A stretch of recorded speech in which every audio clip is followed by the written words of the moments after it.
parang wala talagang pagbabago. Siguro that's it, wala talaga, hindi na ito magbabago. Ganito na lang talaga to siguro. Ito na yung pinakamainis ito. Pumuputi lang pag nagsasanla ako. Tignan nyo yun. Yung acne ko sa kabila. Tingnan nyo yung acne ko dyan. Tapos yung acne ko dito. May pagbabago ba talaga? Or do I need to change my soap na? Siguro it's time na rin na magbago ako ng sabon, no? Kasi I've been using Dahlia for maybe 3 months na siguro. Tapos wala naman ako nakikita ng pagbabago. Sobrang nakaka-depress talaga naman yan. Alam ng mga acne fighters yan. Yung tipong hindi talaga ako mahilig mangialam sa opinion ng ibang tao. I don't care about what people think. I have that mentality. Pero pag nakikita ko yung sarili ko sa salamin, tapos sa work, pag wala akong benta, no worth talaga ng self-esteem. Lalo na ngayong week, wala pa akong maayos na input. Kahapon yung benta ko na-cancel, tapos ngayon wala akong benta. Tapos yung benta ko nung Monday, wala, hindi naman nag-post. Hindi pa nagpo-post actually. Inaasikaso pa nila yung schedule. So paano yun? Saan ako pupulutin ito? Rank 9 na ako eh, tapos bigla ako pa akong bababa. Diba? Pangit naman nun. Konting-konti na lang ma-reach ko na yung pang magta-top 5 na ako eh. Siguro bababa yan for sure. Ngayon lang, nakakalungkot lang talaga. Gusto ko nga mag-bend out. Pero kanino? Eh wala eh. Loner ako eh, wala naman. I don't have anyone to lean on. Wala, ganun talaga. Siguro mamatay na lang akong mag-isa. Iiwan na lang ako ng mahal ko sa buhay. Kasi at the end of, eventually magkakaroon na din sila ng sarili nilang buhay. Siguro ganun na lang. This is how my story goes. Tanggapin ko na lang siguro. Wala yun. Tayo na kung kahit ilang beses ko gawin, I'm trying to expand my comfort zone, or I'm trying to expand my horizon, but no one seems to connect. Temporary lang talaga. Like, even I add them on social media, wala talaga eh. Hindi talaga sila kumukunik eh. Parang yung tipong ako lang yung grateful na nakilala ko sila. Sila they can't feel the same way towards me. Ano yan?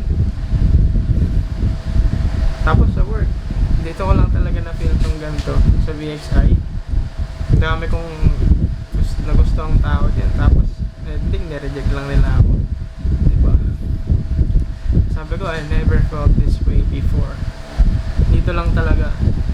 Tapos every time na papasok ako, sobrang sakit ng ulo ko. Parang nasisira. I think I'm gonna lose my mind. Nasisira talaga yung ulo ko araw-araw. Sa araw-araw na ginawa ng Diyos. Iniisip ko na lang nga minsan, bakit sa akin napunta tong call na to? Ang dami-dami dyan eh. Bakit sila may benta o wala? Ganun ba yun? Pagka magaling ka sa una, you can keep it up. You can't be consistent with your sales. Ganun ba yun? Kailangan talo ka sa una, din sa uli magkakamba ka. Ganun ba kailangan yun? Yung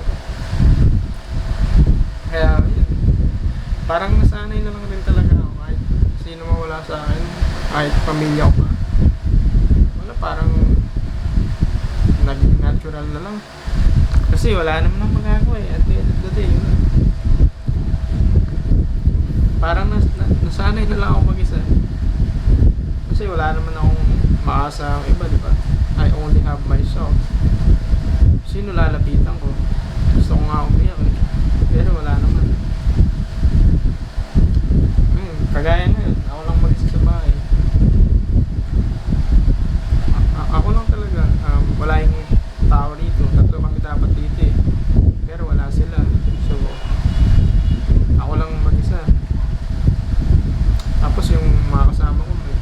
minsan problemado rin sila. Kaya hindi ko rin makwento yung shit ko sa buhay. Wala, yun lang. Ewan ko kung may escape, matatakasan ko ba tong loneliness na to, or siguro wala na talaga. This is how my story goes. Mamamatay na ako mag-isa. Pag namatay ako, walang pupunta. Kasi wala naman akong kaibigan na marami. Wala naman ako ganong karaming kaibigan. Kaibigan ko bilang lang sa daliri. Miserable buhay ko. I'm 24 years old, going 24 na. Ilang days na lang, 25, 6, bali 19 days left. Tapos magka-24 na ako, pero wala pa rin ako nararating sa buhay. I've been in VXI for more than 1 year total. Tapos napundar ko camera, hindi pa fully paid. Hopefully makapundar din ako ng motor bago man lang ako malis-let. Ayun, parang nasisira lagi yung ulo ko. It's like hell. Para akong pumupunta sa impyerno every day, every single day na pumapasok ako sa trabaho. Ilang araw na yan, pangatlong araw na actually ngayon. Tapos mamaya pang-apat, tapos may kinabukasan pa. Kaya ko pa ba to? Siguro it's time to let go na, no? It's time to make a change. Yung ganun ba? Ewan ko, hindi ko na yata kaya ito eh. Wala eh, ang hirap eh. Nahiya naman ako sa tiyan ko. Kasi nagsasacrifice siya for us. Tapos magiging ang ending magiging selfish ako. Sarili ko lang iisipin ko. Bakit naman nun? I never prioritize myself in my entire life. I always care about, other people's, what's going to happen to other people who will sacrifice on my behalf.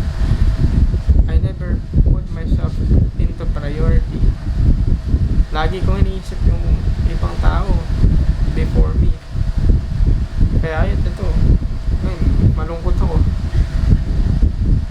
Wala naman may pake, so kausapin ko na yung camera ko. Ganun talaga yun. Ano magagawa ko? Nasira na nga yung mukha ko, yung facial shape ko. Wala, nasira na. Pag ganun, no, hindi na siya pantay. Dahil sa mga ngipin kong binunot, nasira na yung facial shape ko. Tapos ang dami ko nagawad. Ayun, no? Kitang kita, oh. Anong date ba ngayon? January, October 25. Parang di ko nga feel na magpapasko na eh. Kasi depressed ako. Tapos wala, I have to fight this for myself. Wala naman ibang tao akong aasahan. Ewan ko ba? Matatapos kaya itong kalbaryo na to? Or forever ng ganito? Every time I look in the mirror, sabi ko nang, minsan nga iniisip ko na lang na mag-restart na lang buhay ko para galing uli ako sa makinis. Tapos hindi ako papalit-palit ng sabon. Tapos isang sabon lang talaga gagamitin ko. And sana next life, no matter what I do, hindi ako magkatigawat yung ganun. Kasi napaka-depressing talaga niya.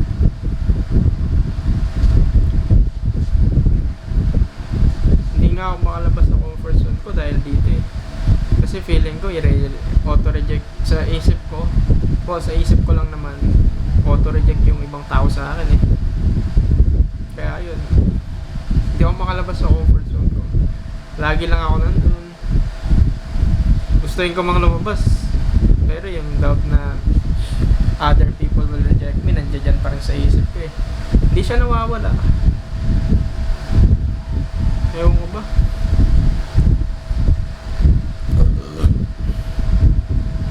Pinipilit ko maging matatag, pero minsan ayoko na lang lumabas ng bahay. Kaya nga, pag linggo hindi na ako nagsisimba eh, kasi yung hiya talaga ako eh. May tatanggap ka kaya sa akin na ganito? Siguro wala. Well, nasa lahi naman na namin yan. Ano bang bago? Siguro kailangan ko na lang tanggapin na wala, ganun talaga. Ganun talaga. That's it. This is how my life goes. Mamaya, gera na naman. Well, hindi naman gera literally na nagbabarilan, pero gera sa utak ko.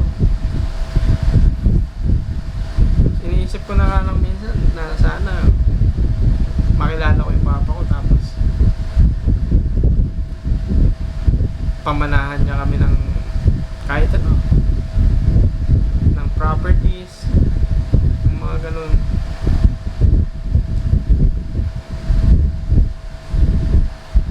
Wala eh. Siguro hindi ko na rin makikita yun.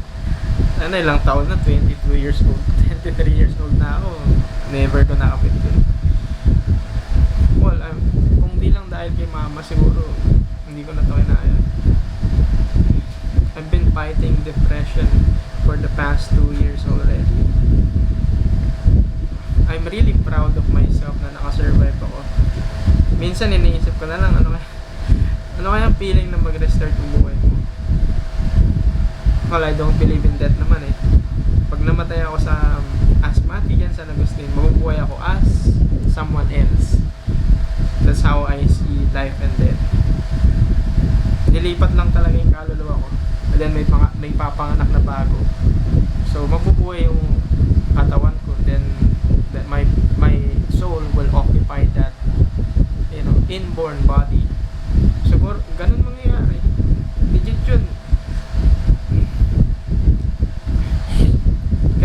Kaya tingnan nyo, napapansin nyo, kung araw-araw may namamatay, araw-araw din may pinapanganak. Kasi tinapad ng Diyos yung buhay na walang hanggan. Hindi lang sinasabi sa Biblia yan kasi ano pang silbi ng mabuhay ng buhay kung alam mong meron kang unlimited. So hindi mo yan papalagan, diba? Hindi lang sinasabi yan sa Biblia kasi no one discovered it yet. But eventually malalaman na rin ng mga tao yan. Ako, hindi ko alam kung pangilang buhay ko na ito eh, pero this is not my first time. This is not my 23 years of existence in Earth. I've been with Earth for a long period of time prior to this. Ayun pagkakalam ko. Kasi malinaw pa sa isip ko na dito yung unang beses na nabuhay ako eh. Ito lang yung pinaka-depressing life that I've experienced in my entire life. Or meron pang mas depressing dito before. Hindi ko lang talaga maalala. Siguro meron pa. Well, I don't know.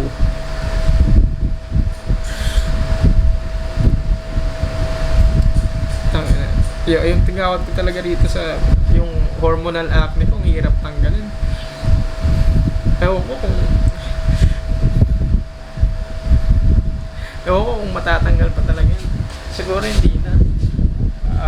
Kailangan ko na lang tanggapin na wala, nandiyan talaga siya. He'll be there as long as he wants. Minsan nga, naiinggit na ako sa mga tao na kahit anong gawin sa itsura nila, hindi nagkakatigawat ng kikinis. Ano po ang sekreto nyo? Pabulong naman po. Naiinis talaga ako. Well, kasalanan ko rin naman to. I build this up. Kung ano nung ginamit ko before, sa sobrang pagka-insecure ko sa sarili ko. Yun, kung ano nung sabon ginamit ko, then yun, ending